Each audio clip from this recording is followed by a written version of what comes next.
ছাত্র জনতার ঐতিহাসিক গণ অভ্যুত্থানের প্রথম বর্ষপূর্তি উপলক্ষে কোম্পানীগঞ্জ উপজেলা বিএনপি অঙ্গ ও সহযোগী সংগঠনের উদ্যোগে আনন্দ মিছিল অনুষ্ঠিত হয়েছে।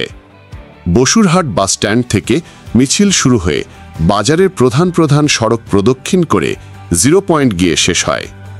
উপজেলা বিএনপির সাবেক যুগ্ম আহ্বায়ক আনিসুল হক এর সভাপতিত্বে মিছিলোত্তর সমাবেশে প্রধান অতিথির বক্তব্য রাখেন বিশিষ্ট ব্যবসায়ী বিএনপি নেতা ফখরুল ইসলাম। নির্বাচন সহ দেশকে নিয়ে সব ষড়যন্ত্রের বিরুদ্ধে বিএনপি নেতাকর্মীদের সজাগ থাকার আহ্বান জানান তিনি।